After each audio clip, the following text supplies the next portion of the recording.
Hello, hello, hello, and welcome to this week's Talking Stick Show. So I'd firstly like to introduce my special co-host from Two Feathers Medicine. We have the great Laura Massey. Hello, Laura. Hi Dale, hi everyone. Great to see you. And we have the incredible urban alchemist. We have Matthew Waller. Hello, brother. Hello everybody, happy to be here. This is going to be a great conversation, I can already tell. The energy is already lively. And we'd like to welcome this week's guest. We have David Ellis from Unified Health Systems. Hello, David. Hello, everyone. How you guys been? Really good, thank you. Laura, are you good? Matt, are you good? No, I'm okay, I'm I here. think it's David's first time on the Talking Stick Show, It is. Mm-hmm. so Yes. extra special welcome to him. Well, I spoke to you, Laura, didn't I, quite a while ago, about 4 months ago, about getting him on, and here we are. Well, this man has so much wisdom. He's so, I don't know, multi-talented, multi-qualified, multi-dimensional being that you have to listen to because he's just got so much to share. Incredible. So for those listening, David, who are not aware of who you are, so do you want to give the listeners a bit of background about yourself?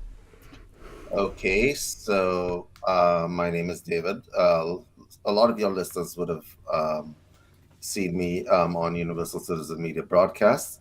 My background is in business and law. Actually, that's not actually true. My background was in meditation, actually, specifically transcendental meditation. At some point in time in my life, I decided that when it comes to corporate systems and so on, it's better to join them and understand them than, try to struggle against them. So I decided to learn business and law and the technological technomancy, I like to call it, but technology and how it works. And I seem to have found myself back in the more esoteric spectrum. It's kind of like a little bit of a circular way of going about it. And obviously, I picked up a few healing modalities along the way. Well, from listening to you for a while, David, on Andrew's shows and the many shows you have done as well, you know a lot. I said this to Laura, David knows a lot, and it's so interesting, some of the things and the effort you've put into yourself and the learning and what you've done. So, Laura, is there anywhere you want to start today? Yeah, just to say that it's because of David that Two Feathers Medicine is where it is now. And the time, effort him, Nikki and others gave me, but particularly David right from the beginning. I was going back to just over a year ago, David, when he was launching business meetings, wasn't it? Getting Yeah. spiritual people out there on the market. And David gives off his time very generously, and I had many conversations with him and a lot of help to get the website up and running for Matty and myself, and great support from David, and we got there finally, and then look where we are now. So I owe a lot to David, and I'm very, very appreciative of him coming in. And I know, great mystery, great spirit brings the synchronicities when we need them. And they certainly brought David our way, which was fantastic. Which I think it's great because you yourself are doing your own spiritual community, because that's what you want to talk about tonight, isn't it? Well, actually, I wanted to talk about spiritual communities in general, and that's a Yeah. really big topic. Yeah. When we say spiritual communities, what do we mean by that? What are we incorporating? What is the scope of spirituality? And You that's it. know? And it would be great, but I wanted to ask you a few questions before we go on to today's topic. And that Sure. was about a little bit about your personal life, David. Not too much about it, but just the Go background ahead. of you Ask coming whatever. into, say you started with the meditation. How did you come into this kind of journey you find yourself in at the moment? Okay, so I grew up on a very small island that no one's ever heard of, St. Lucia. My formative years. My genealogy is Black and Carib Indian. So my ancestors used to eat people. Let's start with that. A lot of people don't know what the Caribbean means, but Carib, the Carib part of Caribbean refers to a kind of people, and these were the people who ate the arawaks for food, the other indigenous people of the Caribbean. So apparently the place is named after the people who ate the people who were there. So I suppose that's the way it is how history is made. So there is that. And so in my formative years, I understood very clearly spirituality in terms of both sides of the family had a spiritual basis. Okay, more what you would call along the shamanistic line. Okay, obviously because it's Caribbean, it's indigenous people, and so I think it went for the best because the kind of spirituality that is practiced, the kind of shamanism that was practiced, it was wholly in and of itself. And the other side of my family were Kele. Kele is a derivative of what people refer to as Orisha, or the Orisha religion. Okay, the Orisha religion is the original shamanism of Africa, where you would have gods such as Obatala and Shango and so on. Okay, and so it was a little bit confusing. And then I met a lady named Maurice, who was a transcendental meditation uh, facilitator. Okay, and she took pity on my little 13-year-old confused self and taught me how to meditate at 13. And from there, I went into Hatha Yoga. And I have been a yoga teacher since that time up until now. It used to be Hatha Yoga. Now I do Kriya Yoga. A lot of the time, I do Hatha Yoga as a practice. I'm actually yoga. I'm actually one of the people in the Caribbean who started with the Yoga Alliance when it first started, and now I've taught a few yoga teachers for them. I guess I will be doing some more of that because yoga has changed as well. I suppose Dale, you would know that it's changed a little bit. And it's from the time when we were younger to now. And so after that, I got into because I liked what TM did for me. Okay, a lot of people say that meditation is something nice to do, but they don't really get into the meat of the matter of what it is. Meditation opens your minds and shows you lateral thinking that you would not have seen before. So if you think that there's no benefit to meditation, there absolutely is, in terms of, and it's very tangible, very tangible. So that's something in terms of spirituality that's foundational. You might want to spend some time alone with yourself for those of you who want to experience that. I'm sure any one of these people here can teach y'all how to meditate. Okay. From there, I went on to Western esoterics because I wanted to confuse myself. And Western esoterics is very confusing for a lot of people.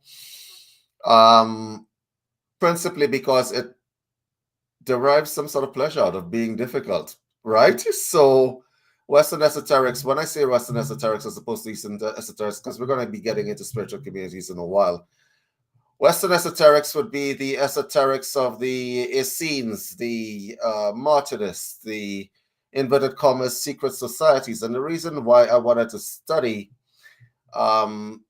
with them, and the way I ended up studying with them is that I ended up digitalizing the records for a particular lodge that was in Barbados, and they saw that I was interested and they let me study. There's one problem though. I have a problem joining groups, elite groups. So yeah, that was a problem, right? So yeah, I have a problem joining elite groups. I don't like social clubs and stuff like that, especially when it comes to with a little bit of elitism. But they did let me study the material, and they did let me become a teacher of the material and so on. So that's Western esoterics in terms of the rituals and the practices of Freemasonry, the Martinists, the mechanics, and the rites of these different Western groups. I wanted the balance because Eastern esoterics is very simple. Okay, I shouldn't say simple. I should say straightforward. There's a big difference between simple and straightforward. Okay, know know thyself every day, and practice it every day. But no, in Western esoterics, you're going to have to learn something like the quaternary law and the different levels of spirit and so on, and it gets very, very complicated. So many people, there's not a big rush to Western esotericism. Even people in the West go to the East to learn esoterics. So there is that. And after that, I started to try to fuse the knowledge that I had into different kinds of knowledge to make it easier and accessible because everything has to be accessible. But my main problem, I shouldn't say challenge in this life, has been trying to bridge the gap between esoterics and the real world, making them talk to each other. And I say that like this. So I say that like this because I wanted to study the healing sciences, right? So what I said earlier on that I segued into business and law, it was for a specific reason because it's like a division between traditional ways of knowing, right? And the esoteric way of knowing. And the two are not speaking to each other. Okay. So on the esoteric side, is like we know it internally, and that's fine enough for us. We don't need to be able to express it and argue with you. Okay. And on the traditional side, it's like, who are you guys? Like, we, we know what we're about. Everything has to be evidence based. Everything has to be exactly as we see it. It has to be seen, and there's an ontological link between what we see and what we experience, and all of that stuff, and all that philosophical stuff. And I'm like, no, we have to find a way of translating what is esoteric to a doctor, to a lawyer, to a policymaker, as an example. We have to find a way of expressing it to them, to a scientist, as an example, in a way that makes it so that they hear and understand. Because if somebody's evidence based and so on, and they require repeatable results, let's take the argument for meditation as an example, right? You want repeated results? Think about the millions of people who are meditating and start from before and after. And a good thing to talk about, David, would be yoga, because for me, how it's changed throughout the years, how you said the hatha yoga has changed, and it has changed a lot. I have a friend who's a hatha yoga teacher, and I've known him for quite a while, and just seeing all of these different types of yoga coming in now. But for me, yoga seemed like the gateway and the medium in for a lot of people to be able to learn meditation in kind of like you were talking about, bridging that gap, if you know what I mean. Yeah, bridging the gap is something else. The only That's the funny thing about people on the traditional side, because I try to put a foot in both worlds. Okay, so on the traditional side, um, I did study a lot of the traditional type of medicine. I did study EMS and so on, and the human body, and I had to study physiology and anatomy over and over again. The only conclusive study that was done if we're trying to make what is esoteric into mainstream was Maharishi Yogi, where they brought him in, they put sensors all over him, and he had to repeat the same results over and over again. For those of you who don't know Maharishi Yogi is, he was the meditation teacher for the Beatles. Okay, that was way back when. And nobody else is trying to bridge that gap. There was Dr. Emoto with his ice experiment, his water and ice experiment, right? But they're trying to discredit that experiment based on the fact that the protocol for doing the experiment is not sound. But my point is that if it was repeatable, and you could repeat it. And we know that apparently emotions affect water. That's all you need to know that the human body, which is 70% water, will be affected by the negativity around it. That's all you need to know. You don't need to prove anything after that. But, you know, getting people to make those associations were difficult. So Andrew and I met Andrew Bartis, and what we did was we tried to set up modular therapy for the specific reason of getting the data under research. Okay. So what we wanted to do, it was a system, right? So you got like infrared therapy, you have something called hyperbaric oxygen therapy, you had a whole bunch of different therapies, right? What we wanted to do was get the before and after and continue to repeat it with different populations so that the results are obvious, okay, to anybody. But once again, there's a resistance to in the world to trying to make that which is esoteric a reality, because to be quite honest with you, that is the realities that we experience as meditators, as shamanic people, as magicians and so on. The reality that we experience, if it was to become proven that it actually exists, that it actually functions, that would deconstruct a whole bunch of control systems. Indeed, but also, David, it leads us into our topic as well. And I think some of the reason why people have such a problem with some of these concepts is because of, if you were to look into spirituality, the kind of people that you'd come across and the kind of information that you would come across initially. Yes, I can tell you that the only reason people do not think that spirituality is a metaphysical philosophy is they're not looking. They're not actually looking. I can look at 3 people here and I know that y'all went out of your way. I don't want to quantify the amount of money that y'all have spent, right? Trying to look for esoteric truth and so on.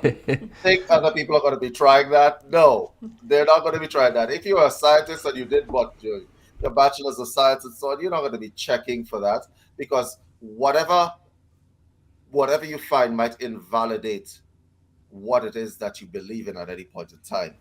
And that, you see, science or scientists and the traditional people are not immune from hubris. Okay, they're not immune. They have a lot of pride and they do not want to accept that their reality, that they may be wrong. So you have to take this into consideration as an example. I remember years ago when veterinary science did not want anybody, the concept of equine therapy, right? Therapy with horses was something that nobody wanted to try. That's nonsense. How could you say being around a horse could actually help somebody's regulate their emotional stuff? And then and then they kept doing it and people kept pursuing it. And then all of a sudden they realized, oh, horses are actually really great regulators. How do they do that? How do they do that? I remember that they didn't want to bring the concept of Reiki into veterinary offices, and now they do, because they realize that apparently animals respond immediately to Reiki treatments, and it helps them step up into different other treatments, as opposed to trying to calm that animal down for hours before you do anything. And it's like I went to an event a few weeks ago and I spoke to Andrew about this, and there's one particular person who I told what I did. She asked me what I did, and when I told her, she just looked at me like, what the fuck are you talking about? that person was from a very high class background. She grew up, her parents were millionaires and everything, and it kind of gave me that aspect of realizing, like you talked about, David, how ingrained society is with the separation between esoteric and obviously learning, going to university and stuff. It's really important that bridge starts to be connected together, and it's a great conversation to start by going into spiritual communities, because for me, when I meet a lot of people who come to my events, I'd say probably about 80% of them won't be back in a few years because they'll fall back off again. and the spiritual game would be great, but they'd come in, then they'd go out, then you'd see them 5 years later come and have a taste of it, then they'd go back into the other world. So let's get into the spiritual communities. And Laura, Matty, is there any way you want to start and ask David a question, so how we can get into it? Yeah. Do you think, David, one of the problems is there are some really, what's the kindest way to put it? There are some spiritual communities out there that basically that promote stuff that's garbage. Let's just say that. Okay. Yes, that is for sure. And here's the problem on both ends of the spectrum, because you missed out something here. There are also spiritual communities who benefit from people not recognizing spiritual communities. Okay? Yeah. There are spiritual communities that benefit from people not recognizing spiritual communities. I'll give you an example. Way back when in the day, there are spiritual communities that refer to regular people as men of the stream. And the more of them there are, men of the stream are very easy to control. You know what? I don't like to talk in hypotheticals, so I'm going to give you real illustrations of what I'm talking about. I belonged to an organization some years ago. I wouldn't say belong, I did work for them, okay? And what they did was that they hired me to teach them hypnosis. And that's a spiritual organization, okay? So just so that we're clear, the great majority of hypnotists in the world are pastors and priests, just so we're clear. Okay, my association, the International Association of Counselors and Therapists, are filled with priests and pastors. Now, let's just, I'm just going to throw that statistic out there. You guys try to. The reason why they need that kind of information is that they need to get through to the minds of people. Okay, so I'll give you as an example, and I was teaching a class just not too long ago on how this works. So, like in a normal advertisement, there's something called RSBT. I'm giving you real illustration. RSBT is representational systems bias. Everybody is either biased in terms of visualization, visual, kinesthetic, meaning touchy, feely, auditory, meaning the way things sound, or digital, meaning you got to list things out. Okay? So we experience the world and we're predisposed to one of these things. Okay? Now you're probably thinking, well, that's arbitrary. What does that mean? I'll show you how a spiritual community uses that. If I was a pastor or priest and I'm talking to a congregation, whatever sermon that I am preaching to you, if I wanted to control you, would have something to do with along the lines of, I will draw the picture for you in your mind of eternal damnation, burning in hellfire. I would make sure that you feel it. Your scorching body, right? The smell of all that ash in the air and so on, right? You could build fear into people by bypassing their critical thinking, as an example. You understand what I just did? And I would list the amount of tortures appealing to your digital sense. First you come in, they probably shave your head, then the demons poke you with little tridents in your butt, right? Right, all of these things. This is exactly, and you're thinking, well, David, that's really simplistic. Simple works. It's worked on everybody. If you bought a particular shampoo, well, I didn't, and obviously Matty didn't, right? If you bought a particular shampoo because you saw an ad where a woman, this beautiful woman, was flinging her hair and so on, you have been brainwashed, okay? So there are spiritual communities, Laura, that take this information and they want more stupid people out there than esoteric people.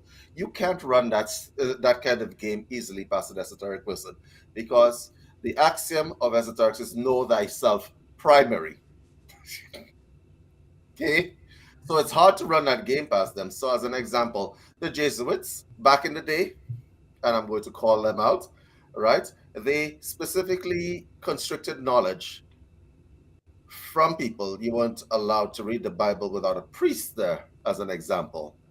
Because when you read the Bible and you say, oh, this might be, what you're telling me might not be correct, it stops the flow of information. So there are esoteric communities that want to keep people ignorant. Okay. And I hate to have to say this, but I have actually seen some of these communities operate. Okay. I did a show some time ago where I put on the screen so that everybody could see my communications with a particular esoteric community, whereby the guy that I was speaking to was saying, don't put out, don't tell anybody anything. The first rule, you guys could look back at it, he was saying is, don't say anything, don't disclose. He actually wrote it. I screenshotted it and I put it on the screen to make sure that everybody saw it, along with the association. So the other part of it is that there are a lot of people who promote garbage, and I'll tell you why that is, because the almighty dollar is more important than integrity. Okay, so where I'm sure, you see, this is a good thing that you guys have come together, and I'll tell you why. Because we grew up at a time where esoteric communities actually helped each other. And now it's not so much. It's a kind of cutthroat. Esoteric communities have become corporate. Okay. So what you had is people looking to become masters overnight, first of all, right? And profit off of it. Okay. And so they will come up with whatever they need to come up with to put that stuff out there, right? It has no basis or whatever else. I once saw a website, and I shared it with Andrew. I think I shared it with you, Laura, where it was a shamanistic website, and they had a bunch of gods up there at different levels. You learn about this god and then that god and that god. And I'm looking at it and I'm like, most of the stuff factually contradicts each other. Okay? Factually.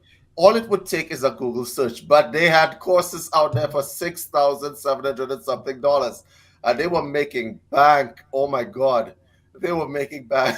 I'm like, it factually contradicts each other, right? Well, you had gods that, well, they didn't really like each other that much, like from the traditions that were diametrically opposed to each other. Okay, and I'm like. No. David, do you remember David Wilcox and Corey Goad? They had a lot of that back in the day where they said the truth's coming out next week, and it was making sure you tuned into that show and nothing happened. Then it was like the Acturians or the secret space program have got some info coming for you. And it was the same stuff over and over again.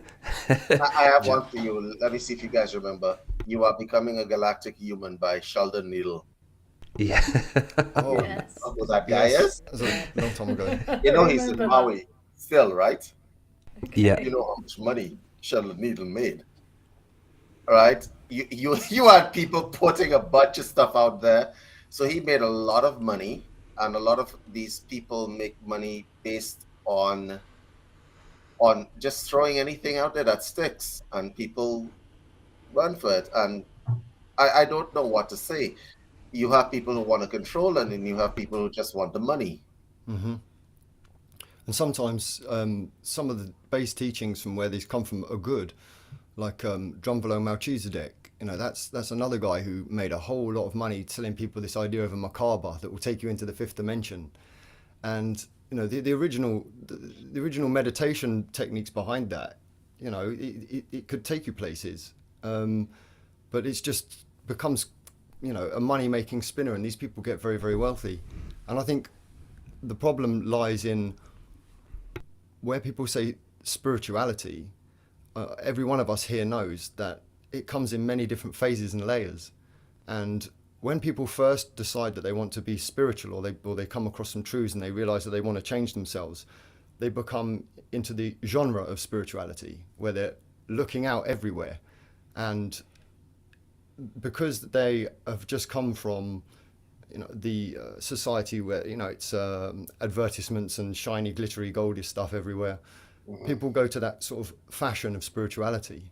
And when those people are in that fashion of spirituality, that's when most people say, well, I want to find a spiritual community and live on the land. And, you know, and those of us that have done it for as long as we have, we know that those phases come and go. And eventually you realize that it's just you and you've got to do it. And, you know, if you were to be just around other people for a long time, they're going to have to be on your level. You know, it's and so it's something that's not there. So you have a whole group of people that are very susceptible to lies, basically, and glitter and gold. And as long as they feel spiritual, they're getting what they want. And there's a whole load of charlatans out there to make everybody feel spiritual.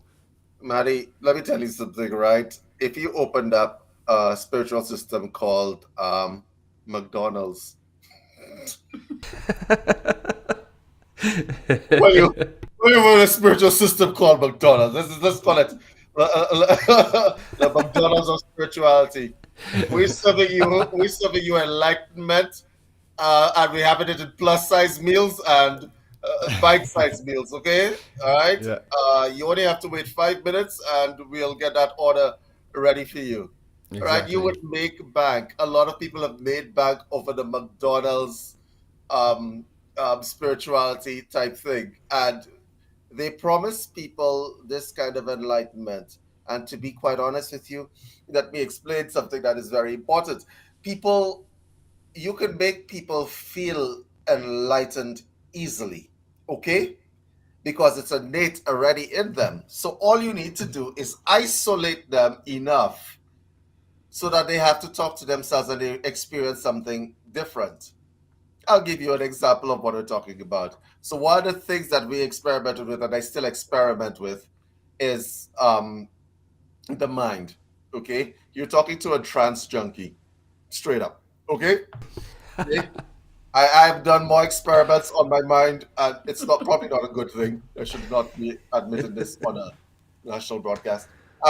Right. So one of the experiments that we do is with something called a Lucia light. You've heard of it? Yes. Yeah, Right. I've It's used a light that. that gives you DMT experiences. Mm-hmm. So you can absolutely make somebody feel enlightened in about 20 minutes. Okay. Now the problem is that they're not going to stay in that state. They're going to come back down. Right. So they have to keep coming back to McDonald's. Why are we talking about this? We should just open our own McDonald's, right? We should just open our own McDonald's and drive-through spirituality. Okay, we have a little window. You pass by, we shine a little light in your eyes. Not really goes to spirituality for the day. Get on. Next person is passing through, and people are making bank like that. And we know as practitioners ourselves that there is no drive-through that you can go through. Right?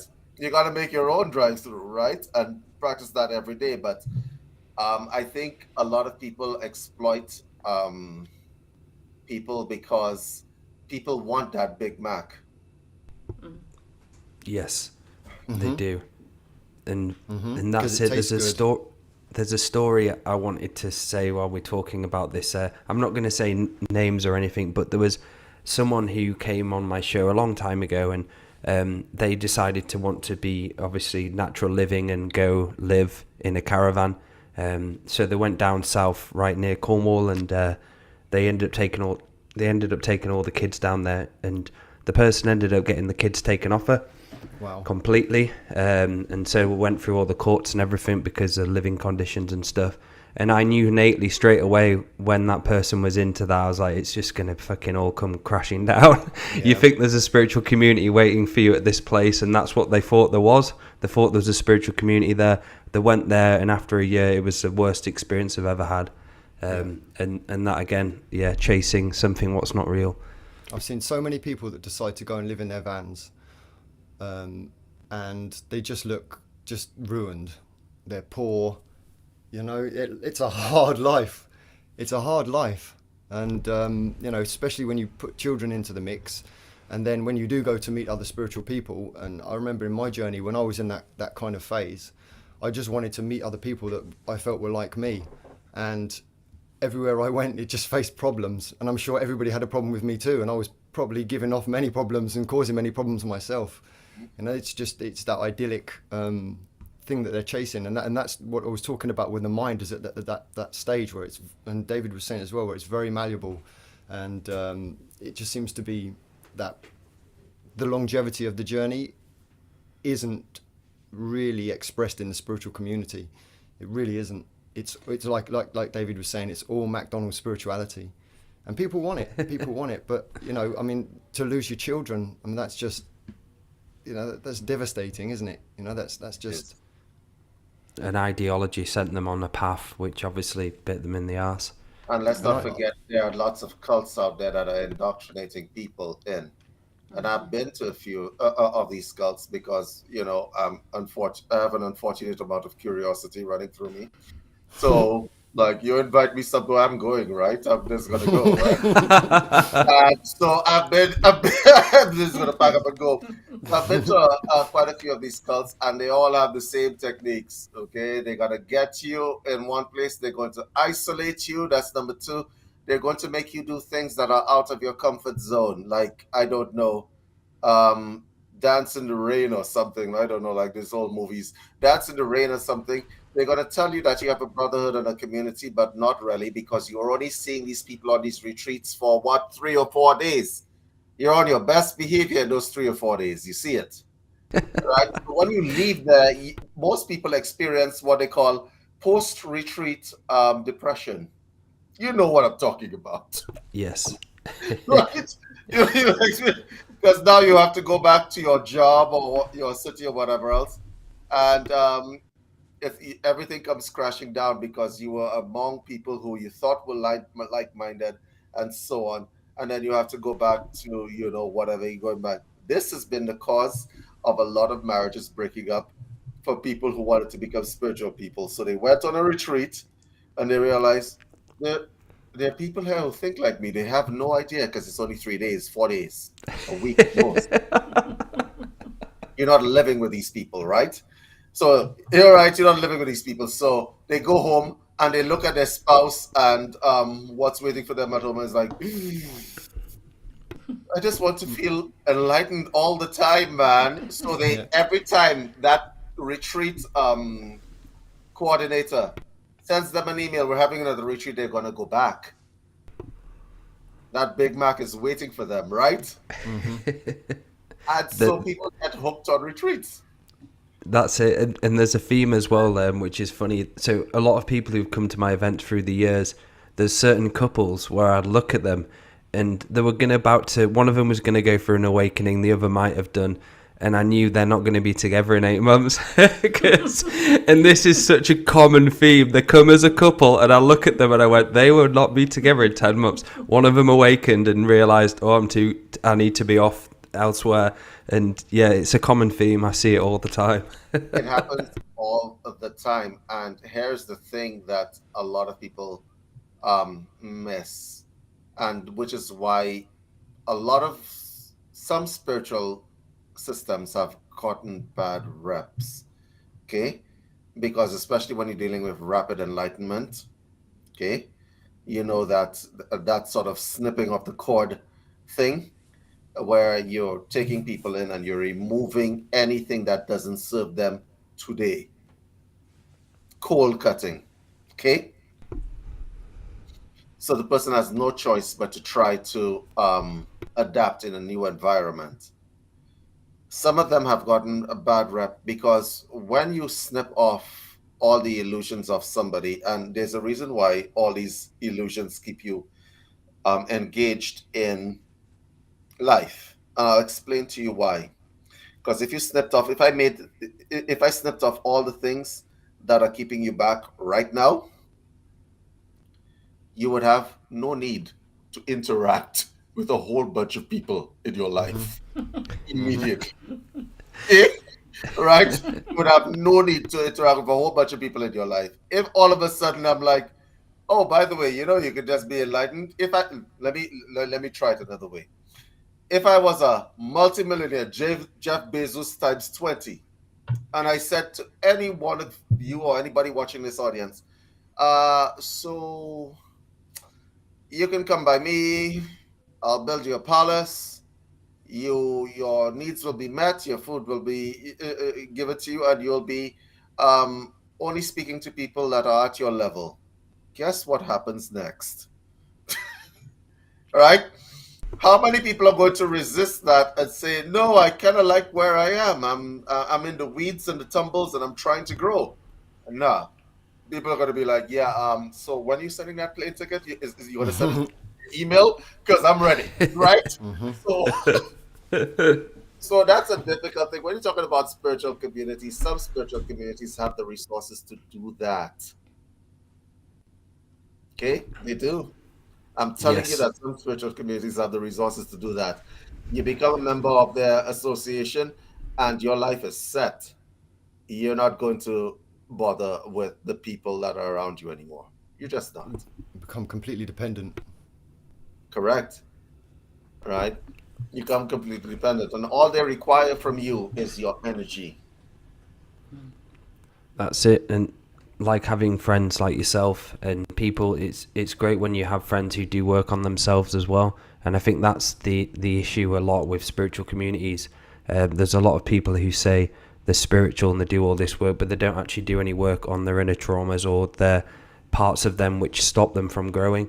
And sometimes I've had it in the past where I've, especially spiritual events. So when I go to spiritual events, there's always a lady who points out she's a Reiki master, or she'll be like talking really loud, like, you know, trying to be heard and stuff like that.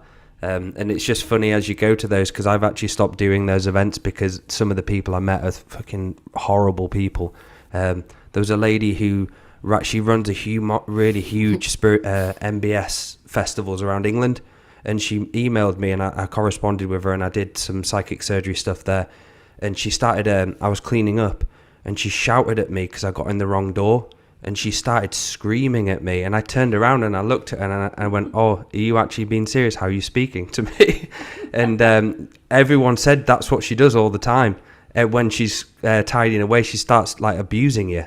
And then I was like, right, this is the last time I'm going to do these spiritual events, because from my findings of them, there are a lot of pricks. There are a lot of pricks. I'll tell you a story as well. Since Sorry, you're on the go ahead, subject David. of pricks, let me give you different types of spiritual people. The enlightened types who want to be seen. I've done the work. Can't you see that I've done the work? Look at me. I've done the work. And they're screaming, and you're like, nobody cares. It's your work. Nobody cares. Nobody cares. Okay? All right. The empty vessels make the most noise. You know that phrase, Laura. Laura and I share a love of literature. Empty vessels will make the most noise. Okay, and so there's that type, and there is if you go into the retreat types, there is the type that is thinks that they are around people that are like them, so it's time to let loose, let the hair down, and you're looking like, are you okay? Is everything all right? is Are you okay? Everything's good? And you have people who are over the top. So, as an example, even just last year, I was around an individual, right, who constantly, like we would have discussions or whatever else, and they would be like talking to Thor or something. You understand what I mean? Mm-hmm. Yeah, I've met a Right? few. There is, when you are in public with other people, and I am going to say this to all the spiritual people listening in this community, this is not about being normal and not being normal. If you are on a subway and you wanted to break out into ecstatic dance, please be considerate to the people who are on the subway. But this is my spirituality. Let me just do what I have to do, right? I could see the exception being if I'm on a subway train and my eyes are closed and I'm doing my meditations and stuff like that. But some people like the attention. Okay. And so spirituality is just another mask that they wear. Okay. And so spiritual communities some of them, they tend to use people like that as advertisement. Does that make any sense? Yes, a lot of sense. They use people like that as advertisement. Look at her. She's so free. See her? She just took off all her clothes in the middle of the Croydon Festival as an example. That's free. Right? Wouldn't you like to be free like so-and-so? And they do get people like that. But honestly, a lot of them have turned into cults and so on. Spiritual communities, we talked a lot about what happens, but you also want to talk about how can you spot when you're getting into cult-like behavior, right? One of the ways that you will know that you're getting into cult-like behavior is that you can't have a discussion anymore with people. You can't have a reasonable debate, and I do mean that on like a societal level. This single-mindedness is permeated the whole of society now, and the spiritual communities have been hijacked by all sorts of different agendas. That is a fact. Okay, so when you are talking to a spiritual person, you want to have a debate. You may not see eye to eye on something that I see or whatever else. Let's have a debate, right? Let's meet somewhere in the middle and stuff like that. But then there are people who are hardline this and hardline that. As an example, so I sent an email some time ago with an advertisement in it, and I got a response from what they call the spiritual people. The model in your advertisement, one is wearing blue nail polish, and the other one is making 666 fingers with. I'm like, no, they're stock pictures, you know. But you can't have that discussion when you meet people who are so. Spirituality is just a mask that they wear, and they need to wear the mask. When spirituality is something that you need as opposed to something that you do, then you're going into the cult-like behavior, okay? And when you see people needing the spirituality as opposed to doing the spirituality, that's usually a red flag. And when spirituality makes you dysfunctional to the point where you can no longer interact with people. Laura, myself, Dale, and Matty, we're sitting here and we're just being people. We're being humans. Each one of us has a spiritual basis and so on, but we're chilling. We're having a discussion. But there are some people who can't do that anymore. You do realize that, right? Always wanting to prove the other wrong and always not listening, and those people you have in your life where they ask for your opinion but they don't really want to listen to it, even though it might not be different to theirs. And that's the respect we've lost. We've kind of gone backwards, haven't we, about that mutual respect of listening. And I think that's one of the biggest things for us to go through on a spiritual or collective way, is to listen again. And if you notice, a lot of people talk and they'll cut in halfway. So you'll be talking, you won't even finish your sentence, and they'll already have something to say, and they're not actually listening, being in the body, listening to what you have to say anymore, and that communication's lost. It's like, oh, I've got something to say, I want to say it really bad, I'm not going to listen to you though, I'm just going to get it in right now. Waiting to talk. Everybody's just waiting to talk. Yeah, absolutely, and they've forgotten about equal exchange. Yes, and that's one of the saddest things that has happened in spirituality, and it's only happened in the last 10 to 15 years. Nobody wants to help each other. That's number one. Nobody wants to listen to each other. Something has happened in the spiritual communities. And it's not all over, but it's becoming a little bit more pervasive. I wanted to ask you guys a question. Sorry to throw the question back at the panel, but I wanted to ask you guys a question. Do you find that in the spiritual communities, there's a lot more adherence to societal and political stuff happening? Yes. Wokeism. Yes. And that's a great word to say, wokeism, but in a spiritual way now. Where everything offends you, or the littlest, slightest thing, you'd get triggered into the kind of the adrenal gland response and get angry. Things like veganism, and I know you are a vegan, David. I know, but I don't recommend veganism for anybody. No, exactly. I know. I've heard you speak about it negatively many times. For anybody. I didn't have look. It's too late for me. Save yourselves. I don't. I don't want to. I'm vegan. I became vegan when I was very, very young. My body has adapted. Okay.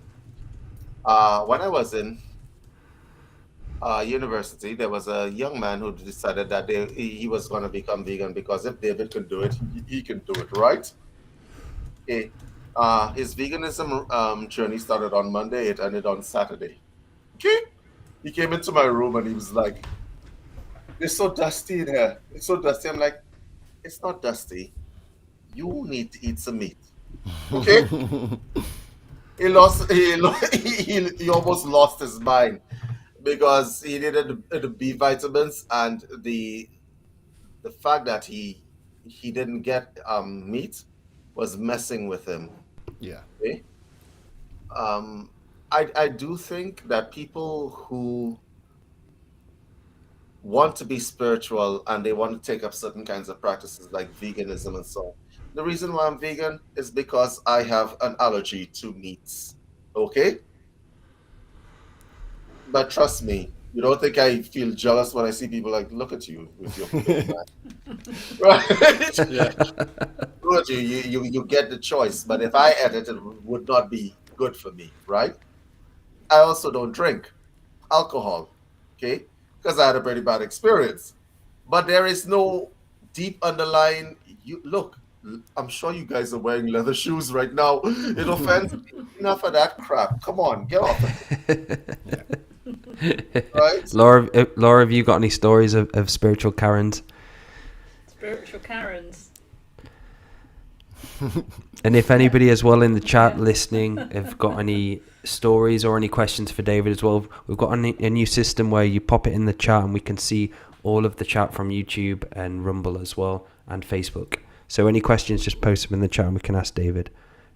So yeah, what a fun topic. I love I was wondering about veganism. So can I ask you a question? Mm-hmm. Okay, because I've never been a vegan Karen in my life. Okay. Mm-hmm. What if the cow died of old age? Are you allowed to make shoes out of it? Mm. Yeah, I gotta ask. Ethical. That would be ethical. Anything. I find it quite often veganism is an ethical choice, not a healthy choice, and people misconstrue it as a healthy choice. Actually, it's not. You're taking an ethical stance, and you've got to be wise about what you do. That's it, and no judgment on the people who are vegan, but they've got to understand again nutrition and the value of actually having all of the fat and the protein, which majority of vegans I have met do not know.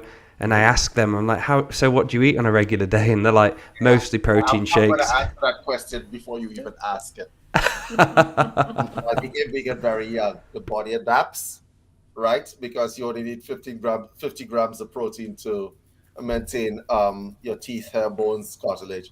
But the majority of vegans that I've met are very thin and emaciated, especially when they have an ideological basis behind it, right? You cannot expect to eat leaves and it'll go well for you. Okay? I just want to say that.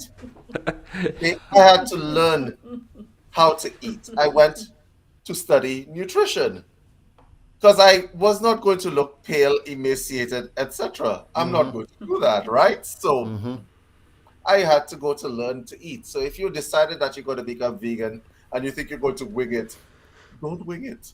Don't wing it, okay? Because here's what happens to vegans, especially when you're in your adult years, when you decide that you're going to turn vegan. It's dumb because your body's used to a certain level of protein and then you just drop it off, right?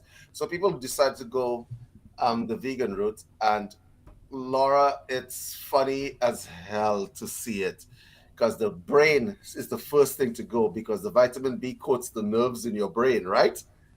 And so when you don't get it, B12, you start to go a little mental. And then you start attacking people because of their leather shoes, because you're a bit mental, right? There's so many questions, like if the cow dies of old age, can I make a shoe out of it?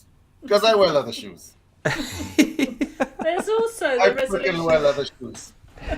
There's also the resolution of karma, isn't there? And some animals need to be eaten, and people have contracts to eat them, don't they? For the resolution of karma. And I had back in 2011, I think it was, before veganism, and there was as much, all the shops there was nothing really around. You'd have to find, there was like one shop in Leeds which did vegan products, and I went in with ideology, and obviously I was in a lot of light worker programming back then, and I lost so much weight, and it was bad. I got really, really to the point where I was almost in hospital because I wasn't understanding the real trueness. But for me, that was a huge teaching and lesson for me, because I've been there. I looked yellow, had nothing on me, and I looked, and I was just it was a big teacher for me. Because I'm the heaviest person in this chat right now. The vegan is the heaviest person in this chat right now, right? And that's funny as all hell, right? Because you gotta learn how to eat stuff, and nutrition is not as cut and dried as there is. You may have an ideological idea that you want to be vegan and whatever else. It's not worth it in the end, especially when you're judging others because of, like, my weightlifting belt is leather, my weightlifting straps is leather, my shoes are leather. Look, there are a lot of cows in my wardrobe. Okay, a lot. I don't know where they came from, but there are a lot of cows in my wardrobe, and I am not giving up. I'm not giving up my cows. And as Laura said, every entity in this plane has contracts that they need to fulfill. So what I ask the cow for my sandals, but hey. I asked Andrew mentioned this a few times, which was a great perspective quite a while back, and he was saying about the plant consciousness. So when you're eating a plant, you're eating the live consciousness, and the plant's actually screaming and in pain as you ingest it and munch on its live consciousness. So spinning that round to it, someone who's got that ideology of vegan, who's lost in their own programs, is like, guys, right? The vegan needs to hit back here. I got one for you guys. So it doesn't matter what species that you are in. An egg is still an egg. So your scrambled eggs this morning was inseminated fowl, period. Yep. My wife calls it that, yes. Yep. Chicken periods. Well, let's keep doing myself. It's like, no. Right. But it's actually funny. Look, with regard to diet and so on, eat whatever makes you happy. Honestly, yes. Whatever makes you happy. If you're gonna tell me that if I ate a Big Mac, I'm less spiritual than you are, or you're less spiritual than I am, I could see that the Big Mac might fill your stomach to a point where you can't meditate correctly, but that's a temporary condition, right? Right. Hey, so Dave, I'd actually like to address this question. Yeah, that's what I was going to do. I was going to bring something up. I'm just going to bring something up. I was going to say, so we're speaking about spiritual communities, and when we go into the topic of spirituality, we must go multidimensional, because at the end, this is what these people are seeking. So I'll tell a story first, and then we can get into the subject. So I went to a festival, like a 2 or 3 day festival that was called something like Into the Wild or Into the Woods, something like this. And there was there was a big stage, a very big event, and there was lots of different shops and things around, and all this spiritual stuff, and all these different classes, and yoga, and live music, and all this stuff going on, compost toilets. And on the first night, everybody was having a whale of a time, on the first day, sorry. And then as the sun set, all the children started to cry. And it was everywhere. It actually happened over the whole event. There was women walking around with faces like thunder, with children just going wah, wah, wah, and kicking off and having hissy fits. But that night, entities, ghosts, just descended upon that field and just went from tent to tent to tent to tent to tent, feeding off of the children. And I could hear it happening, and it even started coming to our tent as well. But it was so much going on, and so this is. What was that question again? Why are some spiritual people attacking you and actually programming you? Are they entity driven? So the question is, why are some spiritual people attacking you and actually programming you? Are they entity driven? Why don't they allow different opinions and only seek to diminish some people who are genuine? And the answer is because spirituality is an ongoing process that never ends. It's a constant bettering of oneself. And each layer that you work through, a new layer appears. But there is an order to it. And so as you practice and you practice and you practice, you become able to either not be affected or to become unaffected, if that makes sense, by your own efforts. And so this is the thing with spirituality. When you have people that haven't learned those mastery techniques and able to look within, look without, keep themselves spiritually clean, the rituals, the ceremonies, the real actual spirituality, the meditations, then you are absolute wide game. And so when you think about what we was talking about, people that come into spiritual communities and they have no actual spirituality, no actual shamanic practices behind them, it is open season, isn't it? What about Burning Man? Let's talk about Burning Man. Oh, crap. Really? If you add drugs into that mix, go on, David, you take it away. Yeah. How many of you guys have been to Burning Man? No. No, none. I have. When it first started. You were there last year? No, I wasn't there last year. It was like years ago when it first started. I want to address the question, why are some spiritual people attacking you and actually programming you? Well, from your perspective, it's because you need to grow, and that's an experience that you need to have. And from the spiritual people part, they're attacking you and programming you because they want control, and they probably want to use you like a battery, the energy that you have. Okay? So a lot of people think that the energy cannot be hijacked. It's hijacked every day. If you're watching news, if you're watching YouTube, your social media, you're being hijacked to a certain degree. Why don't they allow different opinions and only seek to diminish some people who are genuine? That is a recent phenomenon. It's getting worse. It's getting worse. This wokeism that you alluded to, I don't want to necessarily say it's wokeism specifically. It's a kind of Marxist ideology that has infiltrated the spiritual communities. The essence of Marxist ideology is that everybody shares the wealth with each other. So I could see how it penetrated spiritual communities based on its concept. Like everybody shares the wealth of the community, which is one of the axioms of being a spiritual person. You want to help others theoretically, right? It's a symbol of decency theoretically. Not all spiritual people are like that, but whatever the case may be. Having said that, it also comes with a large amount of intolerance as well. Okay. One of the things that I would have liked to have done is, and I do this, is my house is always open to any traditional Christian person.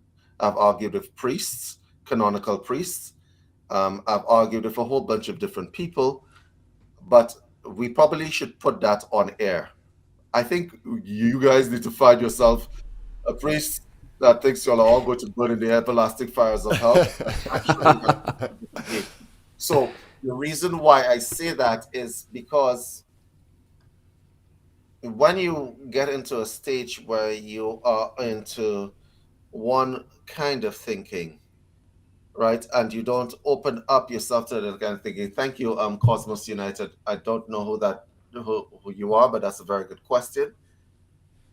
They diminish people who are genuine specifically because these people show them up when in actual practice. Yes. Does that make sense? Okay. Yes. Now, I know Laura for a little while now. I know Matty recently, and I only made Dale recently and so on. Right? But I do know Laura as an example.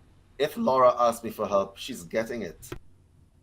If I ask Laura for assistance, I'm getting it. And this has been proven just recently, just last year. Okay?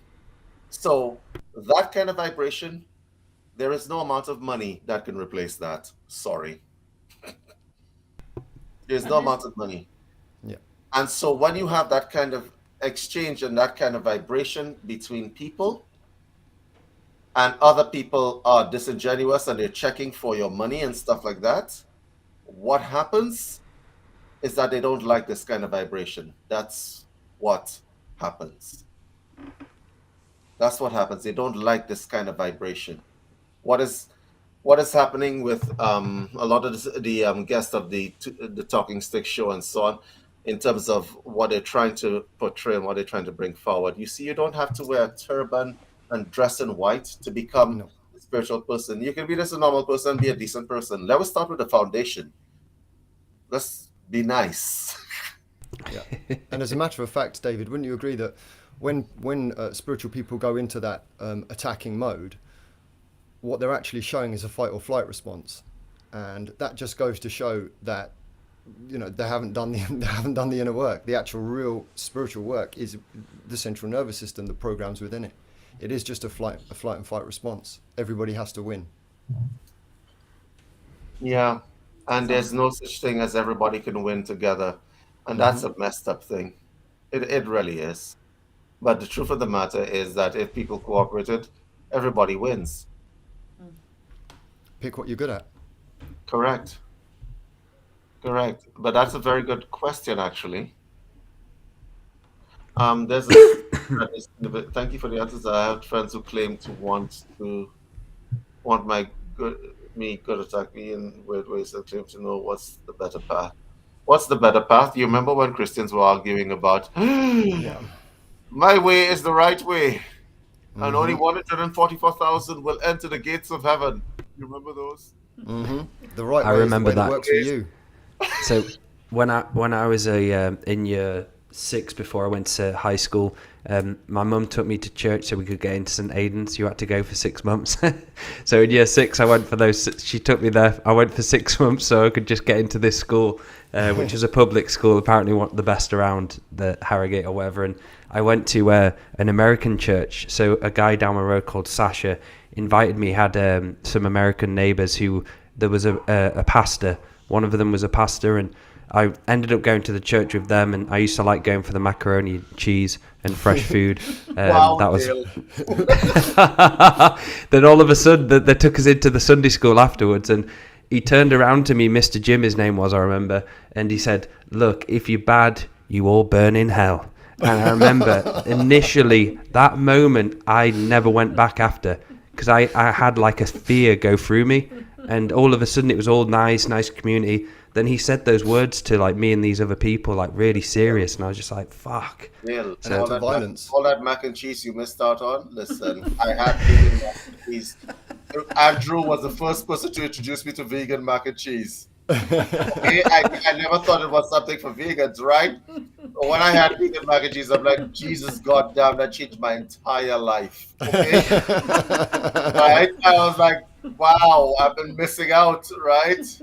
It was some innocuous pub in Ohio, no, in Colorado, somewhere in Longmont in Colorado, and it was this vegan mac and cheese, and I'm like, damn, Nirvana has been reached.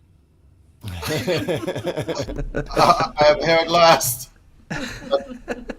My face when they used to serve up the food in the middle of it, I was just waiting for that mac and cheese just to come out. Another level of mac and cheese Americans, though, like they're so much nicer than the way we do it here. Well, I have a question. What do we mean when we say spiritual? Would we count canonical religions like Anglicanism, Catholicism as spiritual communities? I'm going to hum the Jeopardy theme song while y'all think about that. It's an interesting question because I went to church when I was younger. We went to Church of England, and it was really boring, very cold, and and then we began to go to a Baptist church, and it was more song and the rhetoric was still there, but it didn't really go in with me. But I genuinely believe that I did find God in a church. I genuinely believe that I had a real spiritual experience where I felt the source, or whatever you want to call it, right? Where I felt myself open up to something, And there were people there that you could see that the practice of their religion or their version of spirituality made them a better person, made them a good person, made them heal from past traumas. So I do believe that, yes, they are spiritual communities. And that reminds me of Gabrielle's grandma. She's been part of the Catholic Church since she was 4 years old, and even though she goes to mass, she goes to every service, but you can't fault her for her faith. Like, she's got such deep embedded faith within her, even though obviously there's some things I don't personally take into consideration or agree with, but there's that still faith-bound person, and she's got that knowingness that there is the infinite world out there and there is a creator, but we see it in different worlds. So answering your question from my perspective, David, it would be yes, there definitely there is spiritual community. I'd class them as spiritual communities, from personally anyway. I got a question for Laura. You are the feminine energy here, so I'm going to default to your wisdom. When there are spiritual communities that are specifically women-based spiritual communities, or they're predominantly women-based spiritual communities. What is the woman experience of spirituality versus a man type experience of spirituality? I can see some differences, because when I don't want to put any kind of stereotypes or anything like that to it. So I actually want a woman to answer, because whenever that discussion comes up, it's a bunch of men talking about it. So right now, I shut up. I put the wisdom. One of the problems I found from my experience in all women groups is, and their view of spirituality is, they seem to forget to make the male divine masculine the equal, and they continually think they have to make up for 2,000 years of patriarchal society, and they've got to turn the tables the other way rather than equalizing them. So I think sometimes that is off-putting with some women's groups, spiritual groups, because rather than it being the equality divine feminine and divine masculine, it becomes the divine feminine has to turn the tables on the divine masculine because we've had so long where we've been in this patriarchal society. So that's partly why I don't belong to any women's groups, because that has been my experience of them spiritually. Oh, I could see the feminists listening to this show now, heads exploding in so many different directions. That was a genuine answer. Damn. Facts, Laura. Truth bomb.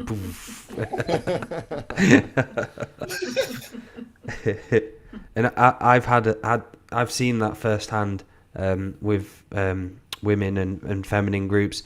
That I'm not saying all of them, but a lot of them have come to see me after, and a lot of them suffer that they hate men. And one of the main big issues with them is they just want to get away from men and that masculinity, or they've been abused, or they've been with a narcissist. So there's a lot. I can see both sides to it, really. And I've seen what you were talking about, Laura, firsthand as well. You know what I find really ironic, and I'm sorry, I have to take this in a humorous light. So you got a lot of women's groups, women's spirituality groups, and like Laura said, they are done with the patriarchy. Okay, so the leaders of these groups, you see, here's the thing: nature is about balance, right? And so what happens is that they detest the patriarchy, and they're removing themselves from the patriarchy, and the leaders of these groups become more masculine because they have to be in a position to be forceful and assertive and leaders. So you have women that are like almost 70% masculine, talking about the evils of the patriarchy. Yeah. And so balance is restored. Yeah, balance is restored. And I'm sorry, my mind operates in very simple and messed up ways. I'm gonna be the first to admit. All right, I wish I had a magic wand, all right, to make reassignment a thing, right? So, reassignment is big. So as you become more masculine, you might get like a beard or something, like go somewhere else. These kinds of things might happen, right? I'm like, I'm thinking, balance is always going to try to restore itself. If you find a women's group that is where you don't feel the masculinity in it at all, then that's the group that you need to join, right? But the truth of the matter is, what happens is that masculinity comes back into the group. It's just that there are a lot of feminine or female bodies in there, but it comes in a different way. The spirit of it comes. And the question that Cosmos United asked a little early on, what's running people? Really, what is running people? Maddie, your experience of that festival with entities deciding to listen, Burning Man. You asked me about Burning Man. I'm going to tell you my experience of Burning Man. Right? Ask the next time Andrew is on your show, I don't care what it was, ask Andrew about his experience with Burning Man. I can tell you what my experience is. That's a funny story. You can tell him that David said to ask to tell you guys about his Believe me, it's something that you want to hear. Trust me. Right? So anyway, I'm going to tell you my experience with Burning Man. So when it first started, it was basically a bunch of arts people, all right, that came together in the desert and they built a city in the desert. Well, clearly there's no police around or whatever else, so the city thrived and so on. It was artistic, it was different and stuff like that. But it was roughing it. It used to be roughing it, right? Can I tell you what entities like? A bunch of people who are not in their right mind and isolated from people. Yeah. So the last day where they're actually making the effigy and so on, right? Entities are rampant and it's not subtle. Okay? You don't have to be a psychic. You don't have to be shoved. You don't have to be anything to see that just running rampant throughout. I'm like, what is this? Like, who invited you guys, right? They run rampant. And so Burning Man got a bad name for a little while because of it seemed like people were possessed on the last day. Okay? Yes, I do believe that entities do run people. Now, the entities may be internal demons that have just decided, oh, well, since we're here, we might as well party, right? Right? And they may be external, but let me tell you, in communities like that, it used to be more spiritual, Burning Man. Now it's more commercial, but it doesn't change. It hasn't changed that dynamic where entities are running these people. Okay. So you think about this, David. You know, the human beings themselves are all going to meet somewhere isolated to have a good old time. Well, each one of those human beings, unless they're practice self-mastery, is bringing all their entities with them. So in the seen world, all these humans are doing what they're doing. In the unseen world, all of these entities have come together to have a good old time. And that's exactly what they're doing. So one person. Bonfires, you got you got every aspect open of portal to everybody else. Practice unofficially in there, wild, with no kind of organization. Okay, so you got bonfires there, you got bonfires over here, right? You got a whole bunch of stuff, and people's stuff comes out and is displayed on full, right? And for those of you who have been to retreats where there is a letting down, I went to a retreat before, that thing that happened in the last 3 years. Wait, we're on Rumble, right? I can actually say the pandemic, right? Right. So I went to a retreat.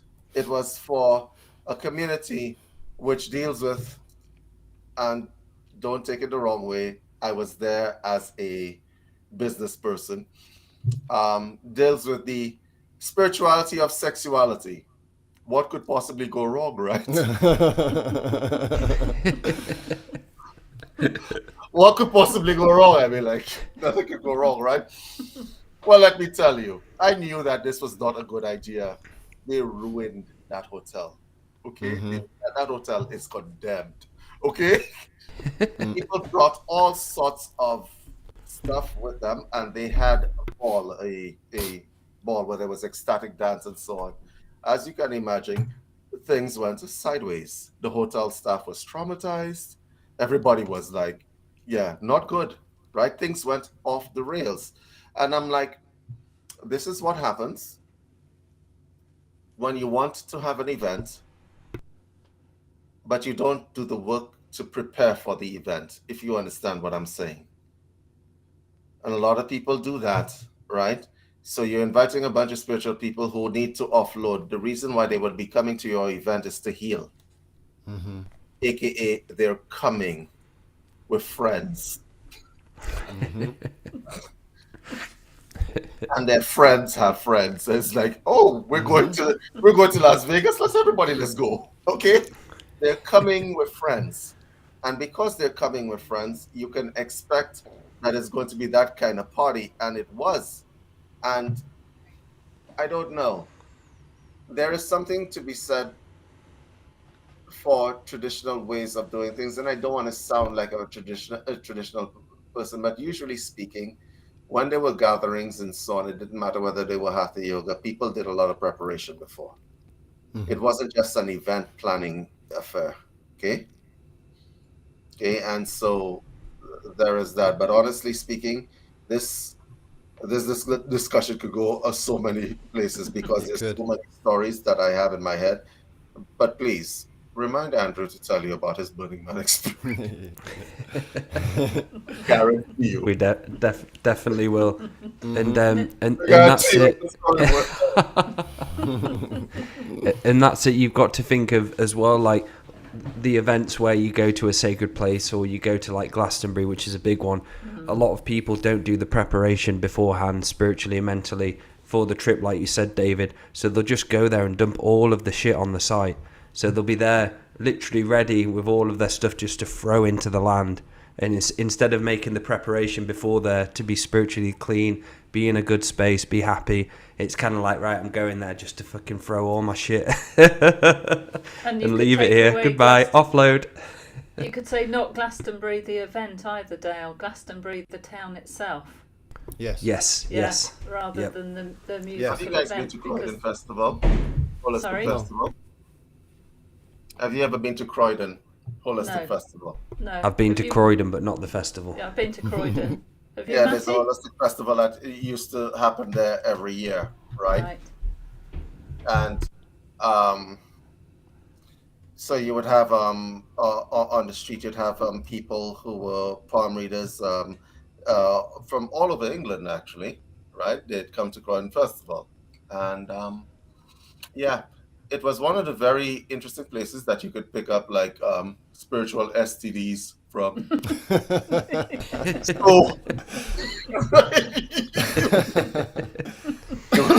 you have come in one way, but you're leaving in a different state for sure, right? And so I don't know if that festival still goes on. Maybe I should actually research it. But I did go to Croydon Festival. You have to be very careful for those of you watching the show, or whatever, when you're going to these festivals and so on. Pay attention to your energy, right? Some of you all want to go there free and open and just let, that person is doing something. I could be the demo. No, you shouldn't. You should think.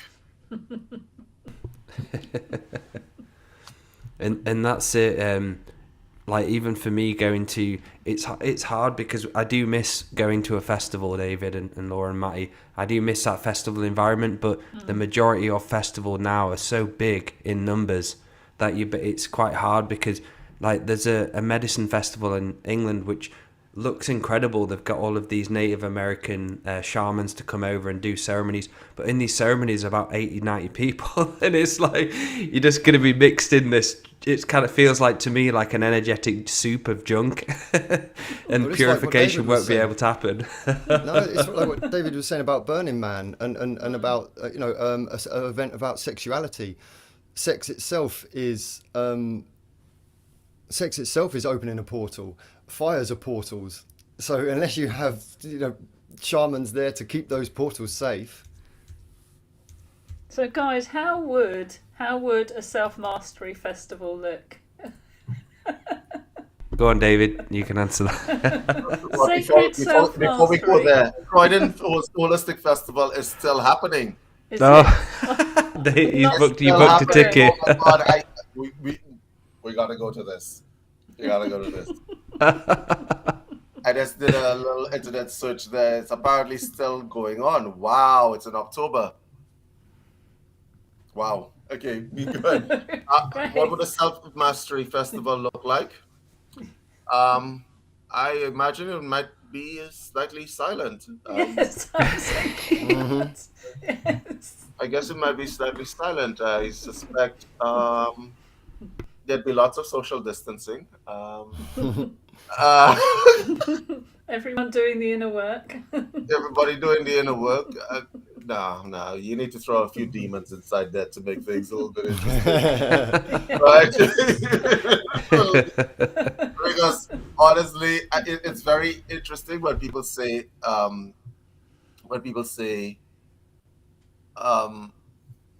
they want to become masters of themselves, and the way they do that is by going to a festival. Suspect. How do Feral Depravity? Oh my God, that's a cool name. That sounds like that's what I thought. Oh my God, that's a cool name. I'm stealing that name. Right, from my rock band. Right. How do you stars in the moment of 2023? And how should practitioners look at their businesses going forward in their spiritual communities? Oh my. You guys want to tackle this? Because I have an answer for this one. Well, probably not with that name. If they want to posture themselves for this year, possibly don't use that name. That's Joel's band. I definitely, that is definitely a good name for a band. Harold. Yeah. So how should go on? Yeah, go ahead, David. Go ahead, Laura. Go on, Laura. Give it a bash, then we'll get. Look at their businesses going forward in their spiritual communities. We see, as a daily practicing person or shaman, I'm going to say you got to do your great work and you've got to align yourself with natural organic evolution and align your business to that as well. And then going forward within your spiritual communities. Yeah, well, we've just highlighted that we've got some very interesting examples in our spiritual communities. But you know what? They will be on their path with their own karmic resolution. And I know in my business, or Matty and I and Dale know, and with Andrew, that we're on our path. And we are part of working with the Earth's natural energies and working with the universe or whatever. But there are beliefs, and we feel that is the way forward, and it's not treading on anyone else's journey to do that. And we do it in joy, and we do our daily practices. We make life a living prayer. So if that floats your boat, and that's the sort of practitioner you want to be, then for me that is the real way to go forward. It's a genuine, authentic, finding your own sovereignty rather than being dictated to by anything else in the spiritual community, whether you call yourself spiritual or not. I'm sorry. Bravo. I'm sorry, I have to pick out a applause on that answer. Uh-huh. Yeah. Anybody else? It's hard. I don't know what to say now. You've stumped me, Laura. But I totally agree. Very often.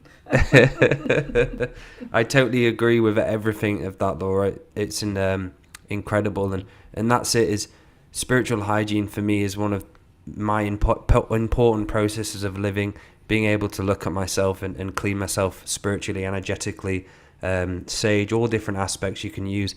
I think there has to be some sort of spiritual hygiene within these communities where, and especially like porn's a big one. I can stand next to someone who watches porn and a lot of times I can tell if they watch it because they've just got this seed of real nasty energy around them. And I've watched it before in the past a while ago, had to do a lot of work to be able to release that in the programs and stuff. So I definitely think that what you're saying, Laura, that spiritual hygiene is so important.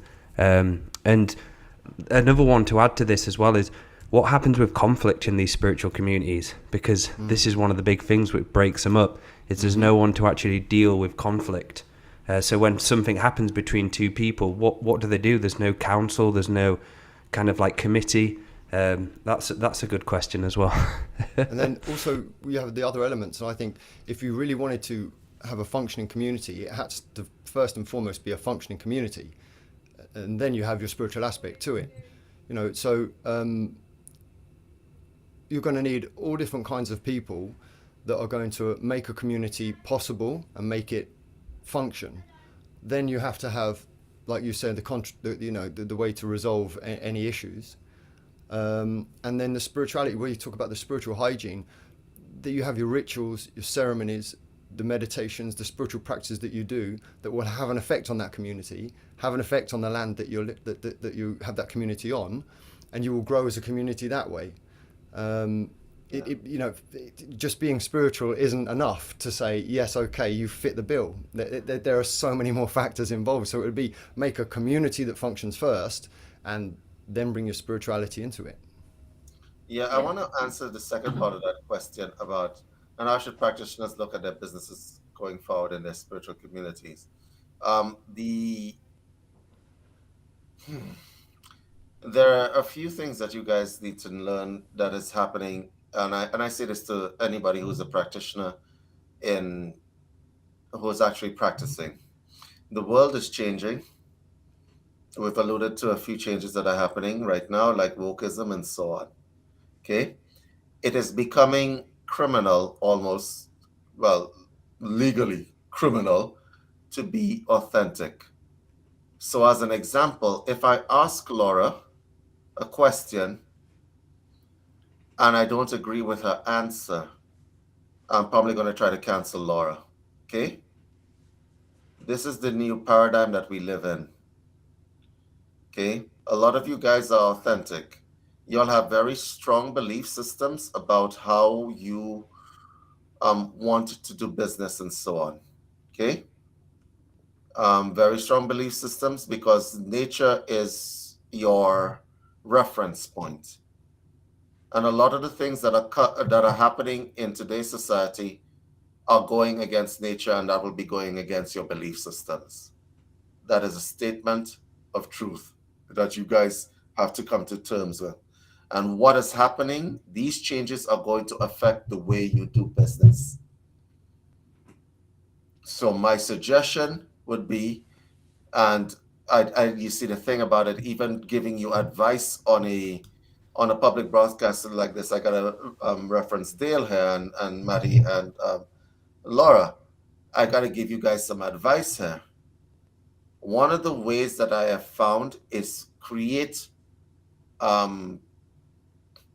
screening programs for your clientele. Okay? This is the new demons that are out there. The cancel demons, the woke demons, right? And their job is to skew the bounds of your reality and drag you forcibly into different ways of operating. And so what I have done specifically is create screening programs for your clients. There are people that are going to need help, and you have to help them. And these people are in the majority, but you will find people who just need to prove a point. and they're going to be hunting you guys, because in this social war that is happening right now, you guys, unfortunately, along with, in inverted commas, the true Christian people and the true Muslim people or whatever else, the people who really practice whatever spiritual stuff, you guys are going to be the last line that they need to break. Because everybody on this panel has some sort of critical thinking on board. And your reference point being nature, this is not what the agenda is nowadays. The agenda is whatever we say it is. And it may have nothing to do with nature at all. And in your heart, you may know that this may not be right. And they're going to run up against your belief systems. So I'm telling you right now, the way to protect yourself, if you want to position your businesses so that they survive this cultural war that is happening, is to create screening programs. A screening program could look like something like an automated questionnaire, right? So you could weed out clients that you want to work with and clients that you don't want to work with. So I'll give you an idea of what that looks like. I'm trying to give you an idea of what that looks like and not get Dale or anybody else in trouble. If I had, let me try it this way. If I had to create a questionnaire, if David had to create a questionnaire, not Dale, not Barry, not Laura, if Dale had to create a questionnaire to weed out clients who are going to be extremely problematic to your business, or even not only clients, people that you want to deal with professionally. The questionnaire would look like your name, company, how long you've been in business, what is your website, what is your email address, what is your website. I mean, if somebody puts up feral depravity, anyway. Joel. So right. Right, feraldepravity.com. Anyway, never mind. So, you gotta, what is your website? What is your, you might want to ask, and I'm going to say it, what's your gender? And this is the options that you give: male, female. I rather not say, or I don't identify. I don't identify. Actually, you don't have to say, take out the I rather not say, I don't identify as anything. Okay? I'm just saying that's what it would look like if I had to create a questionnaire. Right? As an example. Right? I might actually want to put in questions like, what would you like to work on? Okay? And make sure you narrow the possibilities of for your clientele, such as I would like to work on my internal anger. I would like to work on my internal confusion. I would like to work on my internal angst. I don't relate to anybody. I rather not say. I rather not say would be and then you put another field beneath it that says, tell me more. Tell me more. Tell me more. That is a screening.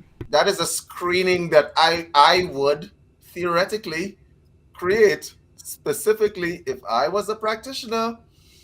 That will give me some insight into places that I might not want to go. I'm just saying that's how I would do it. Gonna have to do that for the next David, with this wokeism and the way this is, basically how it works, especially when you compare somebody who is on a self-mastery journey to somebody who is one of these wokeism people. If you get the two into a conflict, the person who has practiced mastery will know that it's not a conflict they're going to win. As a matter of fact, they're not even going to want to get into competition. They just have their own beliefs and opinions and the way they've lived their life. The other, on the other hand, is going to shout as loudly as they can over anything that you've got to say, metaphorically or actually. And you've got to be prepared that when that person does that and you don't then respond back and you don't shout back in the manner that they're doing it, they're going to see themselves as the victor. And of course, this is what's going to happen. So in any of these kind of scenarios, in any of these communities, when you have people who are looking for spirituality and they are non-confrontational, or they have some peace within them, who's going to be the one that's going to be the loudest? Who's going to be the one that's always nipping at people's heels? Who's going to be the one that's always getting their way? It's going to be this woke kind of concept, isn't it? This idea that if I shout as loud as I can and make as many references, then I win. And that's what people are going to have to face. So like what you were just talking about is it's a reality. It's something that inevitably people are going to have to do, not just for communities, but for life in general, for anything that you wish to create, that you want to be successful. Yeah. Well, I've had lots of people in the past where I wish I would have given them a questionnaire now. I wouldn't have seen them, because holy shit, friends. like I've had some crazy people turn up. I think I said this story one time about a guy. I was so close just to asking him to leave. He was very rude, and everything I said he contradicted and spun it round. He said he didn't believe me, and it got to the point where I was about to say, well, if you don't want to listen to what I have to say, can you just go? And he sent me a long essay after, going on about I didn't realign his 9th chakra or something like that. And I basically said, your body's that toxic, you're not in your body at the moment, and you've got a lot of internal stuff to be working on and so on. And he wouldn't listen to the truth. And he kept sending me a long message, I can't believe you're a practitioner, and with your directions, were you calling in the demonic forces? And he started like, and I was just like this, like, I wish I would have seen this guy. You should have booted him out. He should have gone. Screening. Yes, yeah. Okay, you have to screen, and I'm sorry that I have to say this with all the practitioners that are listening to it, and you're probably going to say, David, you're supposed to be able to help everybody. What kind of practitioner are you? Now screw that. Sorry. Okay? You have to come to look. One of the arrogances of a lot of spiritual people is that they come to the idea that everybody can be saved and everybody can be helped. No.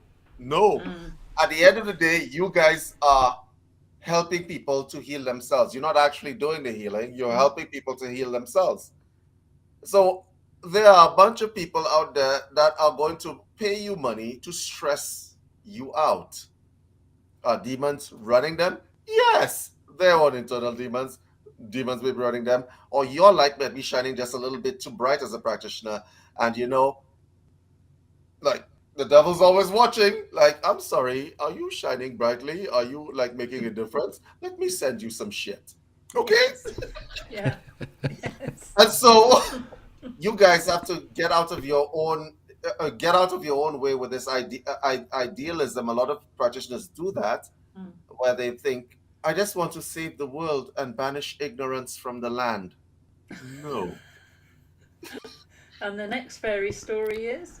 Well, that's so this is another thing as well. So I teach psychic surgery for practitioners of learning like energy healing and other soul retrieval and stuff. And a lot of them, I'd say probably 8 out of 10 of them aren't equipped for dealing with people. And what they do is they set up as a practitioner straight away and they fail in 4 months. Because what they do is they meet someone who's haunted like they are, or someone who's really nasty, and that's it for them. They don't learn the skills of being grounded, how to maintain their energy, and a lot of them just fall off the wagon.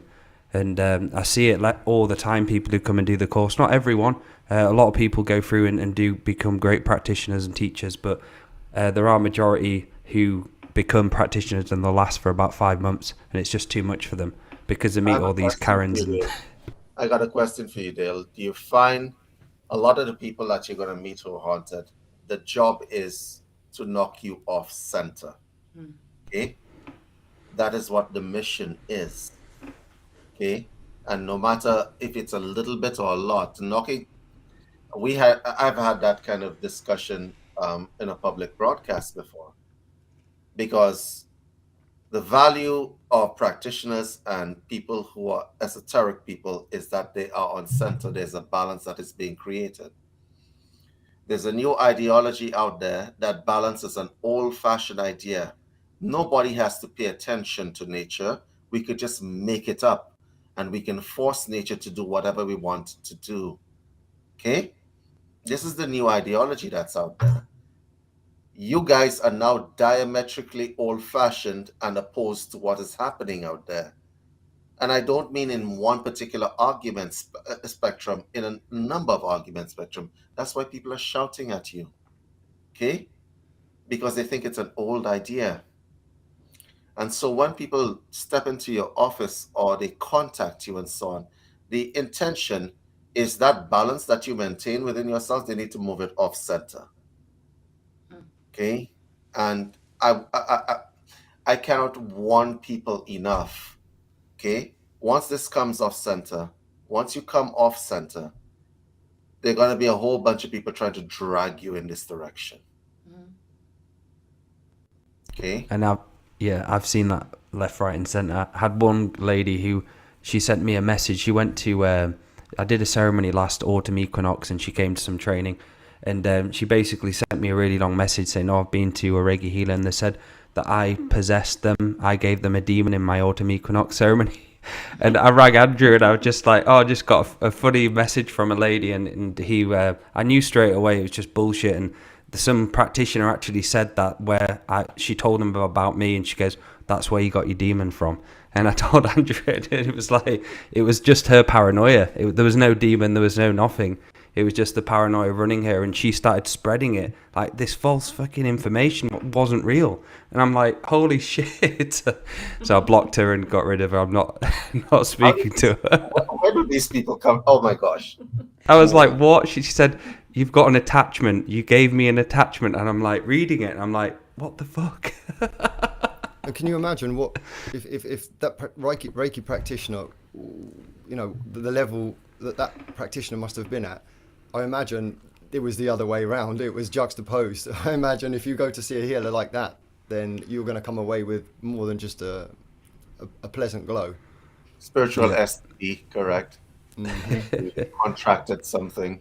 Mm-hmm. It doesn't just apply to clients, actually, because it can apply in social circles too, where if you don't dim your light, then, to use David's favourite word, it triggers something with it. Sorry, David. I know how much you love that word, but it sets off, okay? It sets off something in somebody else for the demon to come out, doesn't it? For the entity to come out. Correct. There always has to be a balance. It's the law of separation, the law of attraction. If you get two people vibrating at a different frequency and they come together, it's much easier for this person to do this than it is for this person to do this. This person can't do that in one interaction. However, this person can do that. And the problem is, if you're around these kind of people, then you get brought down to here and involved in this frequency and this bandwidth. And obviously, unless you're self-mastered enough not to. And that's I'm going to give unpopular advice, you know. I think so. I'm going to give unpopular advice. Dale, to answer your first comment, because Laura, I want to answer that comment that you just made, actually. That's a very good point you just made. Dale, I want to answer your comment with regard to people who are nuts. And I say nuts over the value of the center that you are. Matty is right. There's no point engaging in a battle, whatever. I've found that there are two ways to handle the spiritually indigent. Okay? And one of the ways is to either accelerate or decelerate. Okay? Accelerate would be, you see that smile on Laura's face? If you could just hold that smile and say, "No, I don't agree with you. I don't agree with you," while the demon starts tearing, like kill her now, right?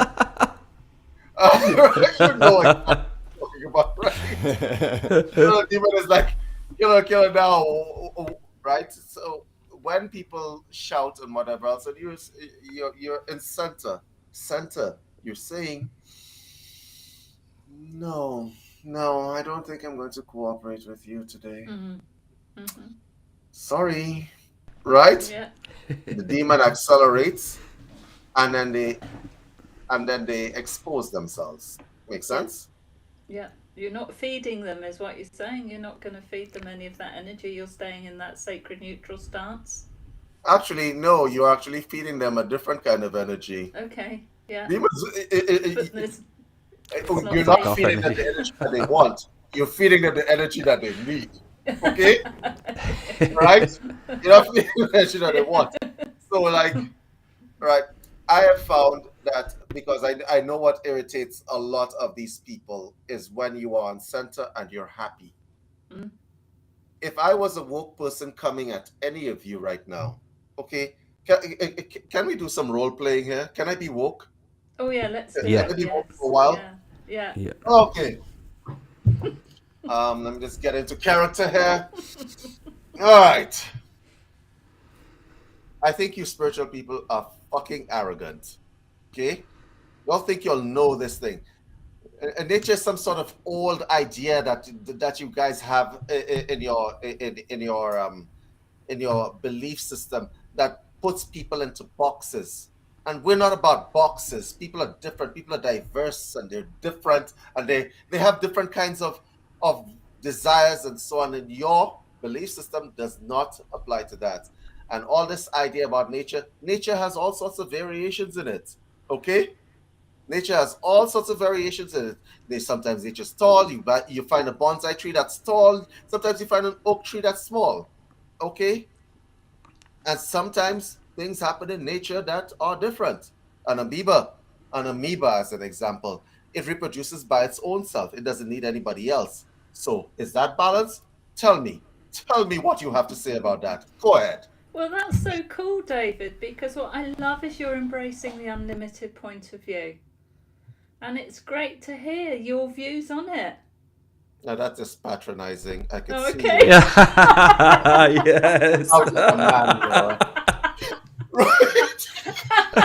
That's just full on patronizing energy. Just like, I understand that. Yes, I can't. That's just patronizing. You sound like a man. I can see you asleep.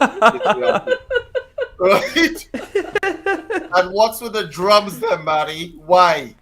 Why are you beating drums like electronic music has been invented? Right? Why you see, I am trying to make you understand. And Dale, yoga, really? Seriously? So let me see if I get this straight, guy. You teach people like spiritual surgery. Well, is that something that we want? Like, how do you know there's a spirit to start with? How do you know that person has a spirit? So my work is dedicated from my own experience of where I was in the past and the addiction and the darkness which I healed from. And one of the modalities I healed with the darkness was energy healing. And when I fell into energy healing back in 2012, it was not natural and normal for me. And even if it's not fully real or whatever it is, it helped me grow. And I'm just trying to help people find their own toolbox to heal themselves.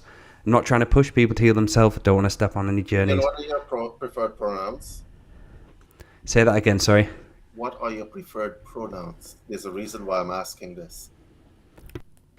I'm not sure really. Well, I use classical pronouns. There's a reason why I'm asking this. What are your preferred pronouns? I'm not sure. I'm not sure how to answer you. Really. If you're not sure about your preferred pronouns, if you're not sure about your preferred pronouns, Neil, how can you be sure about your experiences with recovery and so on? How do you not know that where you were before in addiction and so on may have been the right path for you, Dale? I think you might be correct. The right path. Probably you were happier. Did you know that? Do you see? Do you see? Well, yeah, I appreciate your comments, and you might be right. You know, we're all trying to get this. We're all trying to do a thing. You see, here it is. Here it is. These are the traps that are set for people, right, to fall into. And guys, when you see somebody arguing like I just did, right, shut them out completely. I don't agree with you. We're not good. Okay? You can shout, but I'm okay with where I am. Right? I will help the people who are genuine, that I would like to extend health and healing and wellness to people, and that is what I want to do. Okay, and I will keep my balance within myself, and I will try to promote balance within other people as an act of kindness, compassion, right, in honor of the natural world, which I firmly and wholeheartedly believe in. Period. Point. That's the beginning, the end, the middle of the whole conversation, right? You want to argue with somebody, go argue with nature. Okay, go argue with nature. Don't argue with me. That Yeah, I love saying that when people, those type of people, speak to you, and I always just listen to them and like, yeah, that's incredible, but not in a patronizing way.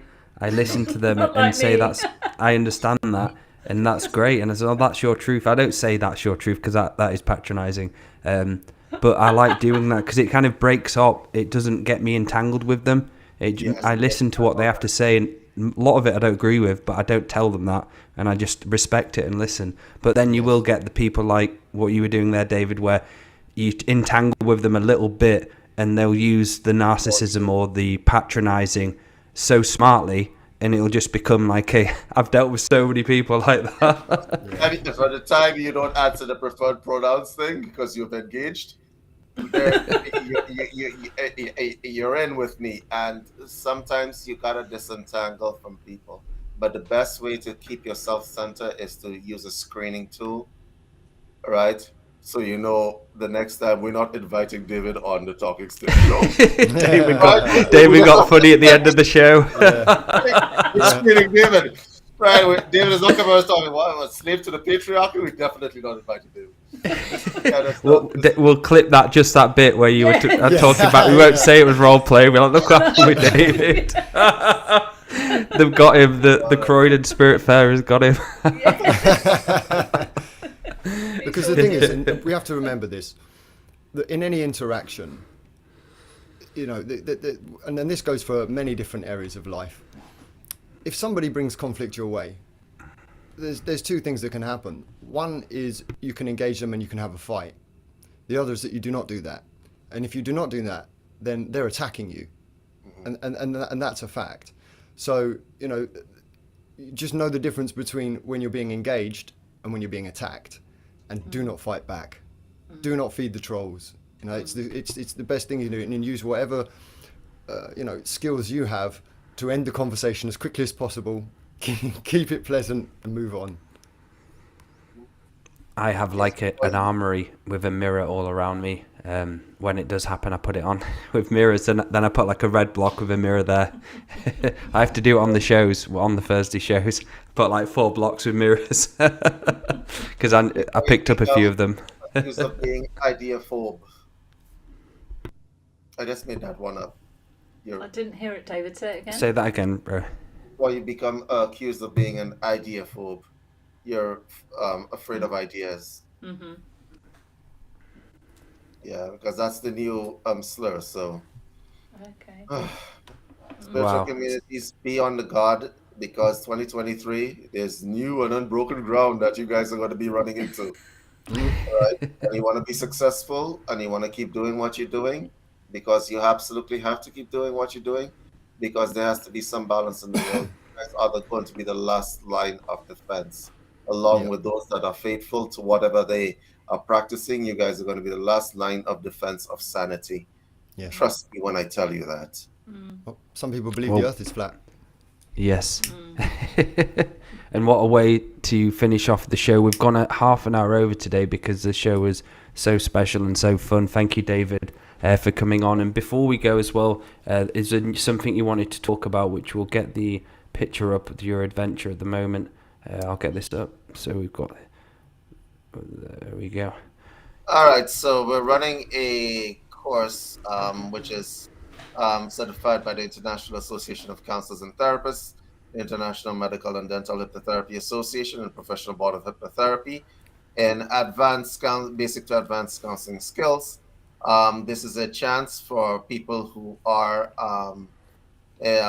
spirit workers, energy healers, spirit workers, or whatever else, I removed the prerequisites, and we're starting from scratch to get counseling skills, because there's going to be times when you're going to engage in conversations like what I just tried to do to the panel here. And you probably need to know exactly what you're dealing with in office. So having counseling skills and a basic understanding of human psychology is going to be useful for you. This is open to people who are not only practitioners, but people who are also just interested in the human psyche. It will help you to see your own stuff.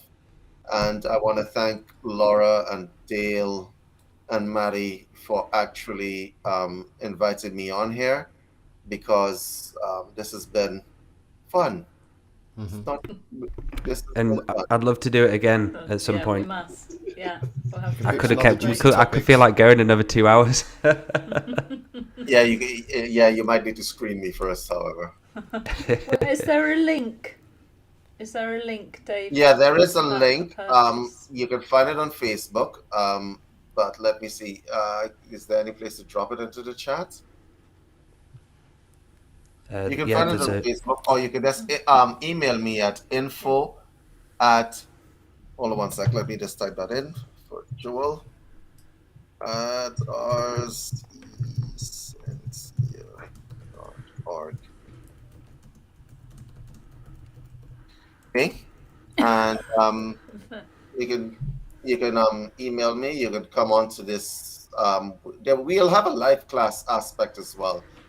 For those of you who don't want to do the course, but you want to just do the live classes to learn stuff about the human psyche and how to engage in productive conversation and so on.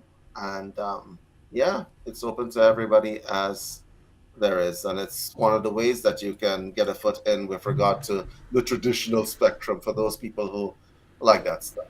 Okay? Well, that's about it.